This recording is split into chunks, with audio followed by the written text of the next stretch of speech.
Rafael Henrique, eu sou juiz auxiliar aqui no gabinete do ministro Alexandre de Moraes e recebi a delegação para conduzir a audiência de custódia de hoje, isso na PET 13.236. Senhor Rafael Martins de Oliveira, o senhor é tenente-coronel do Exército Brasileiro. Isso, isso. Então, a audiência de custódia tem por finalidade colher informações pessoais do senhor e verificar a legalidade no cumprimento do mandado de prisão. Eu peço até, né, doutor Alexandre, que qualquer pedido que fuja ao âmbito da audiência de custódia seja feito nos autos, para que Sua Excelência, o ministro Alexandre de Moraes, possa analisá-lo, já que a delegação que me é concedida é única e exclusivamente para realizar essa audiência de custódia e eventuais questões que surjam decorrentes da custódia que foi realizada. Perfeito. Então, senhor Rafael, eu vou fazer perguntas ao senhor sobre a qualificação do senhor e sobre o cumprimento do mandado, a fim de analisar essa legalidade, a regularidade no cumprimento. Então, nome completo do senhor. Rafael Martins de Oliveira. Data de nascimento do senhor. 6 de março de 80. A filiação do senhor. Sheila Maria Martins de Oliveira e William José Torres de Oliveira. A nacionalidade do senhor. Brasileira. A naturalidade. Rio de Janeiro. Rio de Janeiro, cidade. Rio de Janeiro, Rio de Janeiro. O estado civil do senhor. Casado. Exato. O senhor tem filhos? Sim, tem um. Qual a idade? 10 anos. 10 anos. A profissão do senhor, só para constar. Militar. O grau de escolaridade do senhor. Pós-graduado. O endereço do senhor. Rua General Pereira da Silva, número 30, apartamento 303. Na cidade do Rio de Janeiro.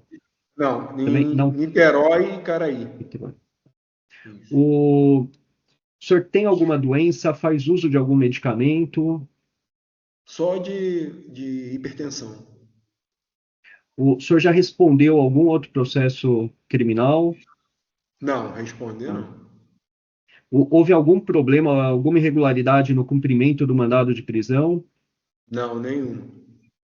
O senhor foi submetido a exame de corpo de delito?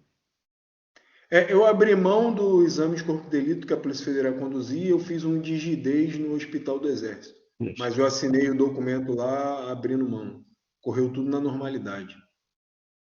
O senhor foi ouvido pela Polícia Federal? Teve direito à entrevista reservada? Não chegou a ser ouvido? Não fui ouvido em nenhum momento. O horário da prisão, só para constar, teria sido Doutor, se eu não me engano, foi aproximadamente 8 horas da manhã, 7 alguma coisa, 8 horas. O senhor foi cientificado dos direitos constitucionais que o senhor tem? Tudo? Sim, tudo na normalidade. Tá. Lucas, eu vi que você levantou a mão. Perdão, doutor, foi o problema aqui no Teams. Achei que fosse alguma coisa decorrente. Sem problema. Daqui. Doutor Vitor, algum questionamento, algum requerimento? Não, excelência. Doutor Alexandre, algum questionamento, algum requerimento? Boa tarde, excelência. Apenas um requerimento e acaba tendo a ver, sim, com a custódia. O que acontece? Hoje eu estive na unidade, né, no quartel, e infelizmente eu não tive acesso ao Rafael, tá? Porque, segundo a orientação que eles receberam na unidade, somente com procuração nos autos e após ofício do ministro, né? Uma decisão do ministro autorizando a minha entrada como advogado do Rafael, aí sim eu poderia ter acesso a ele. A gente sabe que amanhã vai ser feriado, então assim, a gente está um pouco apertado, essa questão de prazo e de horário, enfim. Eu gostaria que Vossa Excelência pudesse me autorizar amanhã a estar visitando o Rafael através de e-mail, enfim, um ofício para a unidade, para que eu possa amanhã estar conversando com ele pessoalmente. Eu pediria que o senhor faça um pedido nos autos para que isso seja definido. Já fez? Já então, fiz. Tendo sido feito esse pedido, Sua Excelência, o ministro Alexandre de Moraes, analisa se é que já não houve esse deferimento para que o senhor possa ter acesso a ele, seguindo as regras da unidade militar. Não, as regras da unidade militar, isso daí não tem nenhum tipo de problema, não tem nenhum tipo de óbice. A única objeção que eu encontrei lá foi: doutor, infelizmente, embora você esteja com a procuração, o Rafael assinou aqui a procuração, colocando você como advogado dele, não à toa, estou aqui participando da audiência de custódia, é que na minha concepção não faz nem sentido eu participar de uma audiência de custódia dele e não ter acesso a ele. É meio ilógico, né? Se a gente for parar para analisar de uma maneira bem simples e racional, não faz o menor sentido. Eu ser o advogado dele, eu estar fazendo a audiência de custódia dele e não ter acesso a ele. E aí ter que esperar uma mera burocracia, né? Essa é a realidade, que na minha concepção, não vou nem entrar nesse mérito, enfim, de legalidade ou não da decisão, que existe uma lei federal, a prerrogativa do advogado, do qual autoriza o advogado a ter acesso, né? No qual autoriza não, né? O qual prevê constitucionalmente o advogado ter acesso ao cliente dele, e essa prerrogativa, ainda que não expressamente, mas está me sendo negada, porque se eu tenho uma procuração do qual me dá acesso a ele, do qual se tem uma lei federal do qual determina que eu posso ter acesso a ele, e aí tem uma decisão que fala, não, somente após estar cadastrado no processo e após um ofício de Vossa Excelência para poder autorizar eu ter acesso a ele, não faz nem sentido eu estar fazendo audiência, seguindo a lógica da decisão. Não, o que eu peço é, o senhor faça o pedido. Se já foi feito, o ministro relator provavelmente já analisou ou está em vias de analisar e essa autorização é concedida. Perfeito. Eu só gostaria só que consignasse em ato, então, Sim. Esse meu pedido, tá? E aí, Vossa Excelência, enfim, dando a sua decisão, dizendo que cabe ao ministro Alexandre de Moraes poder deferir ou não. Vai acabar sendo deferido, obviamente, naturalmente, mas, enfim, na minha concepção, desculpa, mais uma vez, não faz sentido eu estar aqui fazendo audiência de custódia, não faz sentido eu ter a procuração dele e eu não ter acesso a ele. Entendeu? Na minha concepção, inclusive, é uma violação à prerrogativa do advogado. Mas tudo bem. Dr. Vitor? Excelência, sem entrar no mérito da questão apresentada pelo advogado, só gostaria de certificar se ele teve... se o custodiado, na verdade, teve acesso a ele, à entrevista prévia, ainda que virtualmente, antes da audiência de custódia. Isso eu tive sim. O Vossa Excelência Sim, conversei com o Rafael antes. Certo. Sim. Tendo-se em vista que os relatos do custodiado na presente audiência, no sentido de não ter havido qualquer abuso ou irregularidade no cumprimento do mandado de prisão preventiva expedido nos autos dessa PET 13236, bem como considerando o cumprimento das formalidades legais e regulamentares, em especial os termos da Resolução CNJ 213, de 15 de dezembro de 2015, homologa o cumprimento do mandado de prisão, relegando a análise das questões relacionadas ao mérito da causa a Sua Excelência, o ministro relator. Em relação a essa questão do acesso ao senhor Rafael, já havendo petição nos autos, isso será analisado pelo ministro. Perfeito, obrigado, Excelência. Então, declaro encerrada a audiência de custódia do senhor Rafael Martins de Oliveira. Obrigado, senhor Rafael. Na medida do possível, tenha uma boa noite. Igualmente, obrigado, senhor. Obrigado, doutor Alexandre. Obrigado, boa noite. Boa noite, pessoal.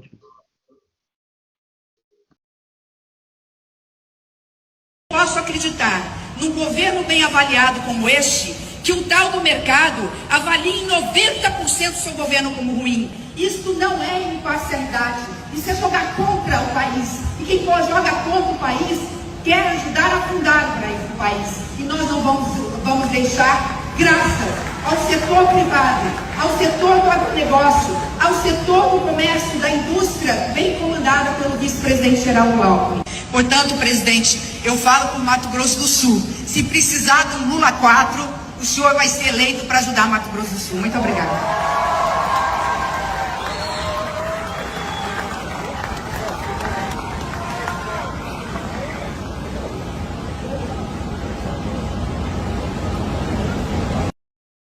Publicou um vídeo para registrar o que chamou de dia histórico. Vamos ver. 6 de dezembro de 2024, um dia histórico da diplomacia, em especial brasileira. Um dia histórico graças à interferência e à dedicação do presidente Lula, não tenha dúvida que é isso, conseguimos formalizar o acordo Mercosul-União Europeia. 25 anos nós buscávamos esse acordo, que é muito importante para a nossa agropecuária.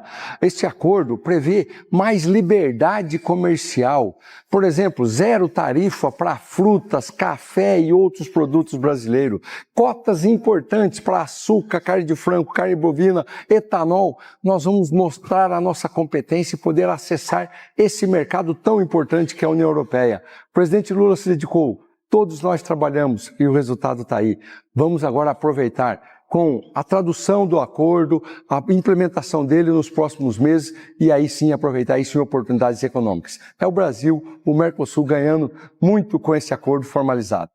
O mercado é um punhado de acionistas vagabundos que se sentam todo fim de tarde para conspirar como que eles vão chantagear o governo para retirar direitos da população. Você quer ver o mercado financeiro feliz? Você corta do povo. Daí pode ter certeza que o dólar vai despencar, que a Faria Lima vai fechar em festa. É muito fácil. Durante 4 anos, o governo Bolsonaro pintou e bordou com as contas públicas nesse país, fez o Brasil voltar para o mapa da fome, fez as pessoas irem para a fila do osso e nada disso abalou o humor do mercado, tanto quanto na semana passada o governo federal anunciar que ia isentar milhões de pessoas que ganham até R$5.000 por mês do pagamento do imposto de renda. Acho interessante é quando você olha todos os indicadores e o ambiente de crise e o que está acontecendo na realidade, você vê, é como se o país estivesse vendo 2 realidades paralelas.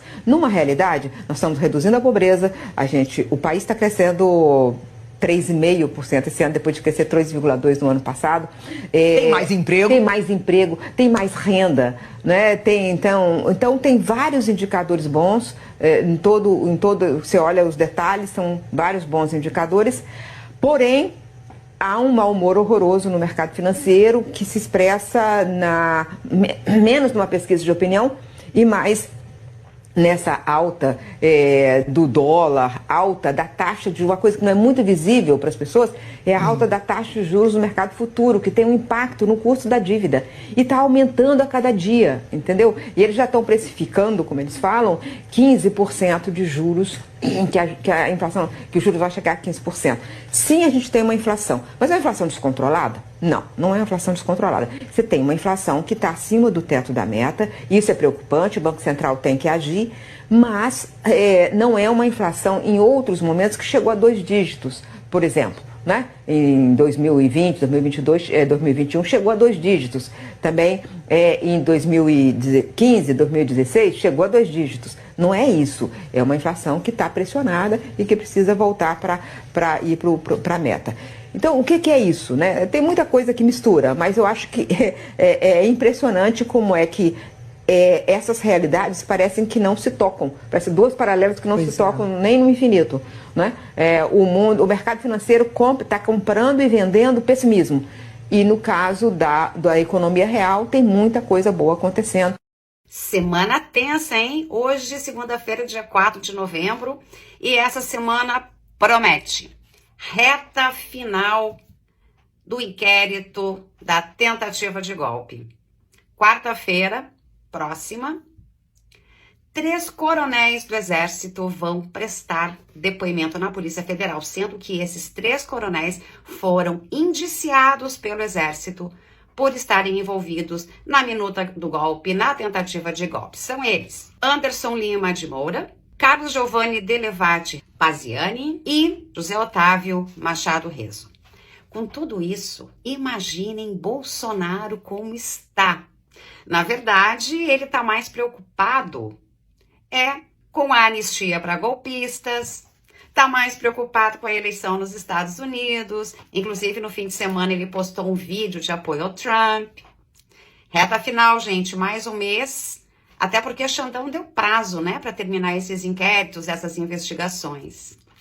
Tá chegando a hora de ver toda essa gentalha na cadeia.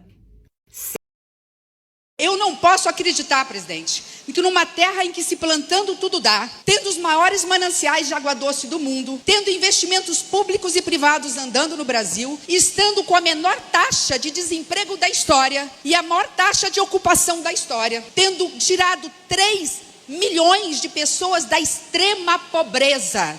Tem noção do que é isso? Gente que está tomando café da manhã, almoçando e jantando todo dia. Um governo que coloca 8 milhões de pessoas, tira da pobreza. Tirou 3 milhões de jovens da condição de nem estudar nem trabalhar, graças inclusive ao seu pé de meia. Eu não posso acreditar num governo bem avaliado como este, que o tal do mercado avalie em 90% seu governo como ruim. Isto não é imparcialidade, isso é jogar contra o país. E quem joga contra o país quer ajudar a afundar o país. E nós não vamos deixar, graças ao setor privado, ao setor do agronegócio, ao setor do comércio, da indústria, bem comandada pelo vice-presidente Geraldo Alckmin. Eu não posso... Vamos falar das notícias desses 2 dias que eles pouco comentam. Para começar, o Brasil atingiu o menor índice de pobreza em uma década. Nós temos o menor número de jovens que nem trabalham nem estudam desde o início da série histórica. Mais de 9 milhões de brasileiros saíram da pobreza extrema. A nossa economia aponta para crescer 4% ao ano. Somados os 2 anos do governo do presidente Lula, quase 7% de crescimento. Somos uma das 5 economias do G20 que mais cresceram. Então, este é o Brasil real, que alguns não querem falar. Quanto a nós, junto com o presidente Lula, vamos continuar trabalhando e vencendo com o povo brasileiro junto.